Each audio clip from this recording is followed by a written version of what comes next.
오늘 함께 읽을 하나님 말씀은 창세기 2장의 말씀입니다. 창세기 2장 1절부터 25절까지의 말씀을 한 절씩 번갈아가며 교독하겠습니다. 천지와 만물이 다 이루어지니라. 하나님이 그가 하시던 일을 일곱째 날에 마치시니 그가 하시던 모든 일을 그치고 일곱째 날에 안식하시니라. 하나님이 그 일곱째 날을 복되게 하사 거룩하게 하셨으니 이는 하나님이 그 창조하시며 만드시던 모든 일을 마치시고 그날에 안식하셨음이니라. 이것이 천지가 창조될 때에 하늘과 땅의 내력이니 여호와 하나님이 땅과 하늘을 만드시던 날에 여호와 하나님이 땅에 비를 내리지 아니하셨고 땅을 갈 사람도 없으므로 들에는 초목이 아직 없었고 밭에는 채소가 나지 아니하였으며 안개만 땅에서 올라와 온 지면을 적셨더라. 여호와 하나님이 땅의 흙으로 사람을 지으시고 생기를 그 코에 불어 넣으시니 사람이 생명이 되니라. 여호와 하나님이 동방의 에덴에 동산을 창설하시고 그 지으신 사람을 거기 두시니라.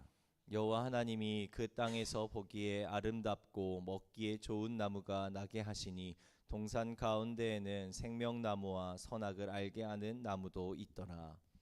강이 에덴에서 흘러나와 동산을 적시고 거기서부터 갈라져 내 근원이 되었으니 첫째의 이름은 비손이라. 금이 있는 하윌랏 온 땅을 둘렀으며 둘 순금이요 그곳에는 베델리엄과 호마노도 있으며 둘째 강의 이름은 기혼이라. 구스 온 땅을 둘렀고 셋째 강의 이름은 히데겔이라. 아수르 동쪽으로 흘렀으며 넷째 강은 유브라데여. 여호와 하나님이 그 사람을 이끌어 에덴 동산에 두어 그것을 경작하며 지키게 하시고 여호와 하나님이 그 사람에게 명하여 이르시되 동산 각종 나무의 열매는 내가 임의로 먹되 선악을 알게 하는 나무의 열매는 먹지 말라. 내가 먹는 날에는 반드시 죽으리라 하시니라. 여호와 하나님이 이르시되 사람이 혼자 사는 것이 좋지 아니하니 내가 그를 위하여 돕는 배필을 지으리라 하시니라. 여호와 하나님이 흙으로 각종 들짐승과 공중의 각종 새를 지으시고 아담이 무엇이라고 부르나 보시려고 그것들을 그에게로 이끌어 가시니 아담이 각 생물을 부르는 것이 곧 그 이름이 되었더라. 아담이 모든 가축과 공중의 새와 들의 모든 짐승에게 이름을 주니라. 아담이 돕는 배필이 없으므로 여호와 하나님이 아담을 깊이 잠들게 하시니 잠들매 그가 그 갈빗대 하나를 취하고 살로 대신 채우시고 여호와 하나님이 아담에게서 취하신 그 갈빗대로 여자를 만드시고 그를 아담에게로 이끌어 오시니 아담이 이르되 이는 내 뼈 중에 뼈요 살 중에 살이라. 이것을 남자에게서 취하였은즉 여자라 부르리라 하니라. 이러므로 남자가 부모를 떠나 그의 아내와 합하여 둘이 한 몸을 이룰지로다. 함께 읽습니다. 아담과 그의 아내 두 사람이 벌거 벗었으나 부끄러워하지 아니하니라. 아멘.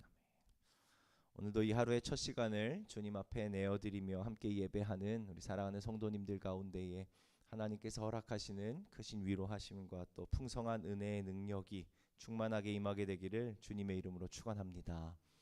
아멘. 앞서 어제부터 시작한 우리 창세기 1장 말씀에서는 6일간의 하나님의 창조 사역의 결과로서 이 세상은 혼돈과 공허가 사라지고 그 자리에 질서와 조화 또 그리고 생명력이 넘치는 기쁨과 풍요의 동산이 완성되었습니다. 그 모습이 얼마나 보기에 좋았던지 창세기 1장 말씀을 보면 7번이나 거듭 반복하면서 나오는 표현이 있지요. 보시기에 좋았더라, 보시기에 좋았더라 하는 하나님의 감탄입니다. 특별히 마지막 6일째 인간을 지으신 뒤에는 뭐라고 표현을 하셨죠? 보시기에 심히 좋았더라 하고 성경은 기록합니다.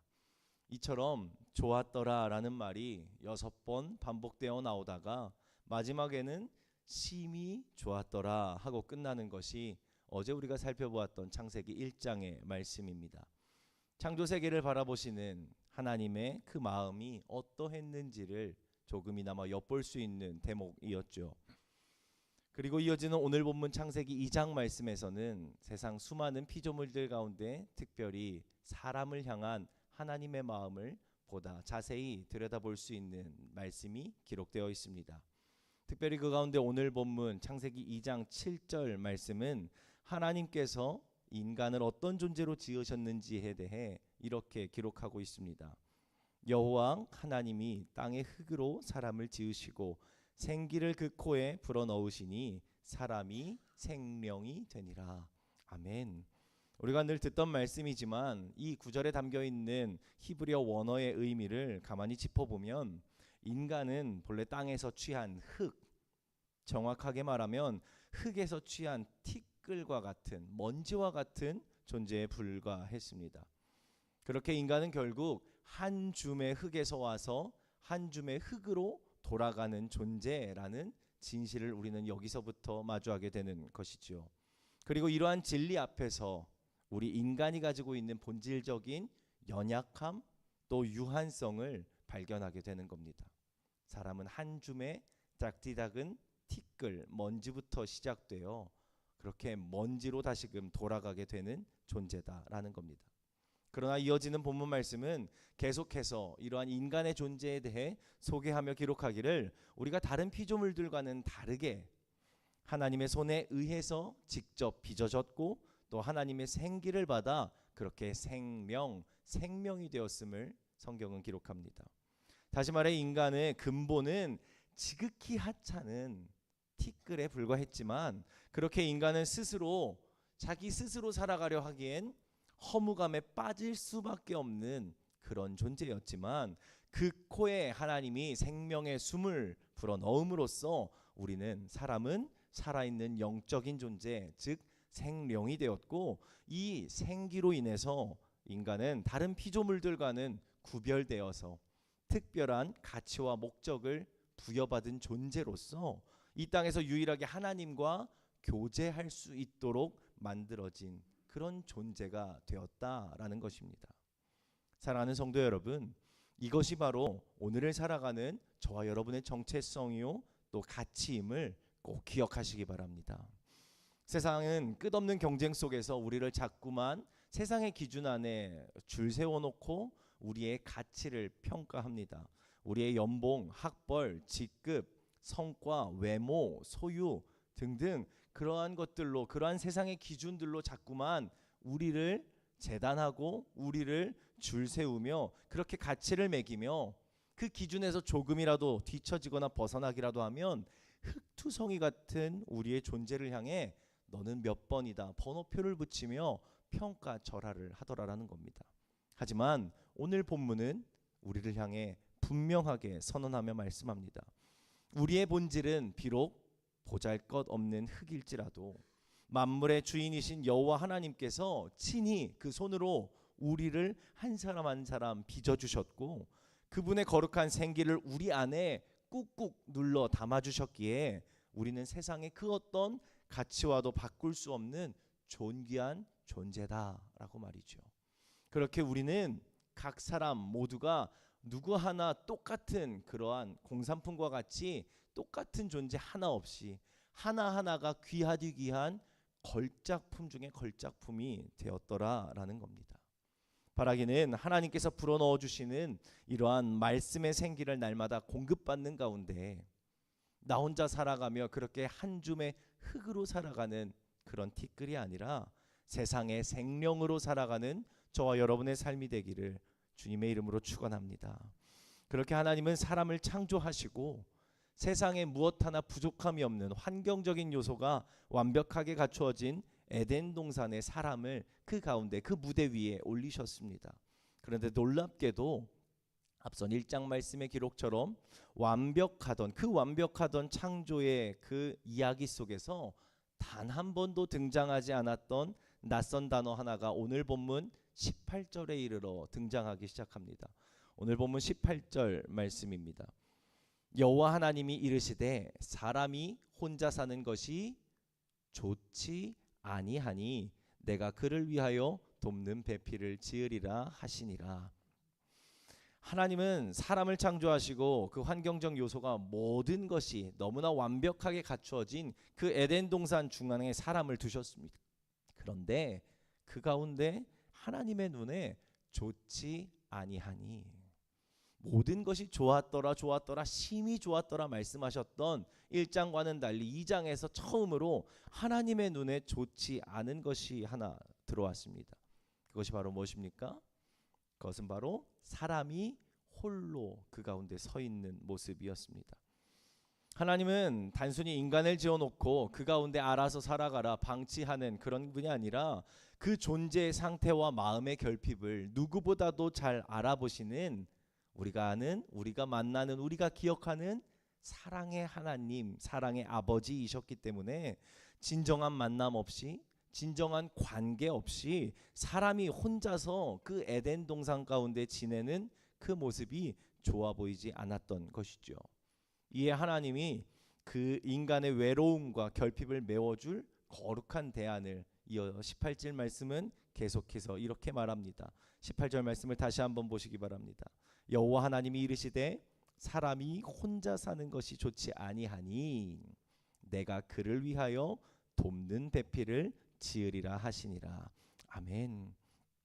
그렇게 사람이 혼자 있는 모습을 보며 좋지 않다 여기셨던 하나님이 내리셨던 거룩한 처방은, 대안은 바로 여자, 곧 하와를 아담의 돕는 배필로 창조해 주신 것이었습니다. 그런데 여기서 우리는 이 돕는 배필이라는 단어를 보다 자세히 깊이 있게 묵상해 보아야 합니다. 오늘날 수많은 이들이 이 돕는 배필이다 라는 말을 들을 때면 마치 돕는이라는 그 단어 때문인지 한 사람이, 한쪽이 주가 되고 다른 한 사람은 보조가 되는 것과 같은, 그렇게 주인공을 곁에서 무언가 종속되어서 수발을 들거나 보조하는 역할 정도로 무언가를 낮게 하등하게 여기는 정도로 오해하곤 합니다. 그러나 성경적인 원어로 살펴볼 때 이 의미는 완전히 다릅니다. 히브리어 원어로 볼 때 이 돕는 배필은 에제르 케네그도라고 하는 단어가 쓰였는데, 에제르는 도움이라는 뜻으로서 구약 성경 전체 가운데 피조물인 인간이 자기의 힘으로는 도저히 해낼 수 없는 그러한 상황을 마주했을 때, 내 힘으로서는 도저히 살아갈 수 없을 때, 마치 시편 작가가 고백하듯 내가 산을 향하여 눈을 들리라 나의 도움이 어디서 올꼬 라고 고백했던, 나의 도움은 천지를 지으신 여호와에게서로다 라고 고백했던 그 도움이라는 말이 바로 여기 본문에 있는 에제르라는 단어입니다. 즉 에제르란 밑에서 시중을 들었던, 무언가를 종속되어 도와주었던 그런 하급자의 개념이 아니라 상대방을 죽음과 고립 가운데서도 건져내시고 완성으로 이끄는 거룩한, 그렇게 대등한 구원적인 상호 존재를 의미하는 단어가 에제르이죠. 그리고 이어지는 케네그도라는 말은 그와 마주하여 서 있는, 또는 그에게 딱 알맞는 이라는 뜻입니다. 그런 점에서 돕는 배필 에제르 케네그도라는 말은 서로 같은 선상에서 눈을 맞추며 서로의 부족함을, 서로의 허물을 거룩하게 메워주고, 혼자서는 설 수 없는 절망 속에서 서로를 붙들고 일으켜 세워주는 온전한 동역자, 대등한 구원의 파트너를 의미하는 말이 돕는 배필인 겁니다. 마치 하나님께서 우리를 구원하시기 위해 그 높고 높은 자리, 거룩한 자리에서 말씀으로만 하신 것이 아니라 우리 인간의 낮고 낮은 그 자리로 찾아오셔서 인간의 눈높이를 맞추어 내려오셨던 것처럼, 또 세상을 지으시고 인류를 처음 만드셨을 때 하나님의 꿈은 남자와 여자가, 사람과 사람이, 두 사람이 동등하게 서로 의존하며 그렇게 같은 자리에서 서로의 부족함과 결핍을 채워주고 구원하며 그렇게 서로를 빛나게 하는 것, 그렇게 돕는 배필로 살아가게 하는 것이 하나님이 처음 인간에게 품으셨던 꿈이었던 겁니다. 사랑하는 성도 여러분, 오늘 창세기 2장 말씀이 우리에게 전해주는 이 거룩한 비밀은 특별히 오늘을 살아가는, 현대 사회를 살아가는 우리에게 너무나도 강력한 영적인 도전을 주는 말씀입니다. 오늘날 우리가 살아가는 세상은 치명적인 개인적이 또 이기주의, 지독한 고립으로 병들어가고 있죠. 나 혼자 산다. 나 혼자 산다라는 그 말이 너무나 자연스러운 문화가 되었고 타인을 나의 성장을 위한 경쟁 도구 또는 이용 도구로 바라보는 차가운 세상이 되었고 게다가 교회 안에서조차도 사람과 사람 간에 성도가 성도 간에 깊은 교제를 맺기를 두려워하며 타인의 아픔 앞에 깊이 개입하기보다는 적당한 거리를 둔 채 나 혼자만의 신앙생활을 유지하려는 성도들이 많이 있음을 보게 되는 시대이기 때문입니다. 그러나 오늘 하나님은 분명 오늘 말씀을 통해 말씀합니다. 에덴 동산이라고 하는 정말 부족함 하나 없는 완벽한 환경이라고 할지라도 그 완벽한 무대 앞에 사람이 혼자 서 있을 때는 좋지 않다라고 말이죠. 아무리 영적으로 뛰어난 사람, 아무리 능력으로 스펙적으로 외적으로 뛰어난 사람이라 할지라도 혼자서 그 자리에 홀로 외로이 서 있는 그 신앙은 하나님의 창조 목적에 부합하지 않다라는 겁니다. 왜요? 하나님은 처음부터 우리 한 사람을 분명 걸작품으로 만드셨지만 한 사람으로도 충분히 수많은 무한한 일을 할 수 있는 잠재력을 주신 그러한 작품으로 명품으로 만드셨지만 그렇게 사람이 홀로 그 자리에 있는 독불장군처럼 홀로 살아가도록 이 세상에 지으신 것이 아니라 서로의 부족함을 채워주고 때로는 연약함도 덮어주는 에제르, 즉 서로를 돕는 배필이자 영적 동역자로서 이 완벽한 무대 위에 사람과 사람을 세워주셨기 때문입니다. 그런 점에서 유대인 철학자였던 마르틴 부버라는 사람은 이러한 모습을 향해 이런 말을 남겼습니다. 나는 너로 인하여 나가 된다. 나가 되면서 나는 너라고 말한다. 모든 참된 삶은 만남이다. 내가 비로소 내가 될 수 있는 이유는 앞에 있는 상대방이 있기에 너가 있기에 비로소 나는 나다움을 알 수 있고 나답게 살아갈 수 있다라는 겁니다. 이처럼 하나님은 아담이 구하지도 않았던 돕는 배필 하와를 보내주심으로써 하나님의 보기 좋음이 하나님의 선하심이 어떤 것인지를 아담으로 하여금 깨닫게 하셨습니다. 아담은 자신이 부족한 건지 자신이 보기에 안 좋았던 건지 알지도 못했습니다. 그러나 하나님은 그런 아담의 곁에 돕는 배필을 먼저 보여내 주심으로써 하나님의 마음이 어떠한 건지를 알게 하신 겁니다. 그렇게 그 선함이란 우리가 하나님께서 주신 계명을 지키고 순종하는 가운데 그 명령을 허락해 주신 창조주 하나님과 새로운 관계를 맺으며 사는 것, 나아가 하나님의 형상으로 지음받은 앞에 있는 상대방과 나와 관계받는 서로가 서로 안에 새로운 관계를 맺으며 살아가는 것이었습니다. 바라기는 저와 여러분의 오늘 하루의 삶도 이러한 하나님의 뜻을 기억하고 순종하는 가운데 하나님이 주시는 사랑의 힘으로 내 주변에 있는 이웃들, 가족들, 사랑하는 배우자들을 서로 섬기고 또 빛나게 하는 저와 여러분의 삶이 되기를 소망합니다. 그리하여서 나를 존귀하게 빚으시고 우리를 거룩한 동역자로 하나되게 묶어주신 그 하나님의 크신 사랑과 은혜가 저와 여러분의 모든 삶의 자리자리마다 풍성하게 차고 넘치게 되는 복된 한날이 되기를 주님의 이름으로 간절히 축원합니다. 이 시간 함께 기도하겠습니다. 오늘 함께 선교와 교육을 위해 기도하기를 원합니다. 우리 교회에서 함께 기도하며 또 후원하고 있는 캄보디아, 스리랑카, 니제르, 라오스 땅을 위해서 하나하나 생각하며 함께 기도해 주시기를 바랍니다. 특별히 복음 전도와 부흥을 위하여서 물심양면으로 헌신하고 계신 선교사님과 함께하고 있는 가족들을 위해 기도해 주시고 또 그들의 삶의 건강을 위해 또 사역을 위해서도 함께 기도해 주시기 바랍니다. 특별히 1교회 학교와 2교회 학교 여름 사역이 계속해서 진행 중에 있습니다. 돌아오는 토요일부터는 중고등부 수련회가 계획되어 있는데 우리 아이들이 세상에 가장 풍파와 또 시련이 많다 하는 질풍노도의 청소년의 아이들이 하나님 앞에 모여 마음껏 찬양하고 예배하는 가운데 안전하고 은혜 가득한 시간이 될 수 있도록 특별히 그 시간을 통해 아이들의 인생 가운데에 기억에 남는 말씀의 씨앗이 심기고 또 언제 어느 때나 하나님을 바라보는 하나님께 나아가는 그러한 디딤돌의 시간이 될 수 있도록 우리 중고등부 아이들과 그 수련회를 위해서도 함께 기도해 주시기 바랍니다. 우리 시간 다 함께 선교와 교육을 위하여 또 이 새벽 들고 나온 각자의 기도 제목을 놓고 함께 합심하여 기도하겠습니다. 함께 기도합니다. 할렐루야. 사랑의 아버지 하나님, 감사합니다.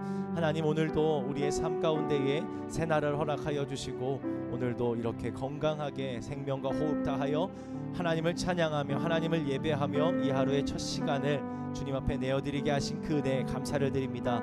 하나님, 오늘 이 하루의 삶도 우리가 나의 뜻 내 생각으로 사는 것 아니라 하나님의 자녀로서 주의 백성으로서 하나님의 마음을 담지하여 하나님의 뜻을 품고서 이 세상 이 삶을 살아가기를 소망하오니, 하나님 오늘도 우리 안에 주신 그 말씀 한 구절 온전히 붙들며 살아가는 주의 백성들 다 되게 하여 주시옵고, 오늘도 동행하시는 그 주님의 음성 귀 기울이며 나아가는 가운데에 하나님의 뜻을 이루어가며 하나님께 영광이 되어지는 주의 백성들 다 되도록 주님 붙드시고 인도하여 주시옵소서. 특별히 우리의 삶 가운데에 주님 찾아와 주셔서 우리를 한낱 작은 띠끌로 사는 것 아니라 한 줌의 흙으로 사는 것 아니라 주님의 생기를 불어넣어 생명으로서 살아가게 하여 주신 그 은혜에 주님 감사를 드립니다. 아버지 하나님, 우리의 삶이 한순간도 하나님의 그 생기 없이는 살아갈 수 없는 존재임을 기억하며 날마다 세워주시는 주님의 그 말씀에 숨을 먹고 살아가는 우리가 되게 하여 주시옵고, 날마다 주님의 그 음성에 귀 기울이며 나아가는 가운데에 하나님의 말씀에 귀 기울이며 깨어있는 신앙인으로서 하나님의 말씀을 따라 하나님의 숨을 따라 살아가는 주의 자녀들이 되도록 주님 붙드시고 인도하여 주시옵소서. 특별히 나아가 우리의 삶이 홀로 잘 살고 잘 세워져 나가는 그러한 삶이 아니라 서로를 도와가며 서로를 구원해가며 서로를 빛나게 하는 돕는 배필임을 기억하며 나아가는 가운데에 그렇게 하나님의 뜻을 이루어가는 우리들의 삶이 우리의 관계가 되기를 소망합니다. 우리의 마음 안에 용기를 더하여 주시사 우리의 마음 안에 생기를 더욱더 불어넣어 주시사 우리 안에 주님의 사랑이 온전케 기억되고 각인되어서 그 사랑을 전하는 자로 살아가게 하여 주시사 언제 어느 때나 하나님을 바라며 하나님의 사랑을 전하는 축복의 통로로 쓰임받는 백성들 다 되게 하여 주시옵고, 그렇게 우리에게 허락된 삶의 자리 속에서 사랑하는 이웃에게, 가족들에게, 배우자에게 먼저 다가가 손을 내밀어주며 돕는 배필로서의 그 역할을 감당하는 가운데 하나님께 영광이 되어지는 또 함께하는 이들에게는 기쁨을 전하여 주는 주의 백성들이 될 수 있도록 주님 붙드시고 인도하여 주시옵소서. 하나님, 오늘 이 새벽 우리가 함께 기도하며 나아가기를 선교지를 위하여 함께 기도하며 나아갑니다. 여기서 한절히 바라며 구하는 기도의 제목들이 그 땅 가운데 이루어지고 역사되고 응답받는 놀라운 일들이 일어나기를 소망하오니, 하나님 우리 창천교회에서 함께 기도하며 중보하며 후원하고 도와주고 있는 캄보디아, 스리랑카, 니제르, 라오스 땅에 있는 모든 선교사님과 그 사역을 주님 붙들어 주시옵고 주님의 권능의 팔로 장중에 늘 붙잡아 주시사 인도하여 주시사 한 채도 볼 수 없는 그 사역의 현장 속에서 한 채의 세밀하게 정말 오차 없이 인도하여 주시는 하나님을 경험하는 그러한 선교지의 사역들이 될 수 있게 하여 주시고, 특별히 그 사역 감당하는 선교사님과 가정들을 주님 붙들어 주시사 하나님 외롭지 아니하도록 쓰러지지 아니하도록 넘어지지 아니하도록 영역의 강건함을 더하여 주시고 능력과 지혜를 더하여 주시고 주님의 은혜를 더하여 주시옵소서. 하나님, 사랑하는 우리 다음 세대를 위해 함께 기도하며 나아갑니다. 특별히 돌아오는 토요일부터 계획되어 있는 중고등부 수련회 위에 은혜를 더하여 주시사 준비된 아이들이 그 마음속에 하나님을 향한 갈망의 마음을 가지고 나와 하나님을 찬양하며 예배하는 귀한 시간 되게 하여 주시옵고, 하나님이 주시는 마음 바라며 하나님 한 걸음 한 걸음 나아가는 가운데에 아이들의 삶 가운데 잊을 수 없는 전환점과 되는 귀한 시간이 되도록 주님 붙드시고 인도하여 주시옵소서. 날씨도 허락하여 주시고 모든 일정마다 하나님께서 친히 인도하여 주셔서 한 채의 오차도 없이 하나님의 뜻 안에서 이루어지는 복된 수련의 시간들이 되게 하여 주시고 그 모든 일들을 통해 하나님을 바라며 하나님을 찬양하는 시간들 되게 하여 주시옵소서. 하나님, 오늘도 이 새벽 주님의 능력의 십자가 앞에 우리의 기도의 제목들을 내어놓습니다. 우리의 삶에 붙들고 있는 한숨거리들이 아니라 주님의 십자가 앞에 내어놓으며 털어놓을 수 있는 기도의 제목이 되기를 소망하오니, 아버지 하나님 우리 안에 함께하여 주셔서 오늘도 우리의 기도 가운데에 귀 기울여 주셔서 하나님 우리가 구하지 못하는 것까지도 하나하나 들으시고 응답하여 주시사 하나님의 능력에 붙들림 받아 살아가는 주의 백성들 되도록 주님 붙드시고 인도하여 주시옵소서.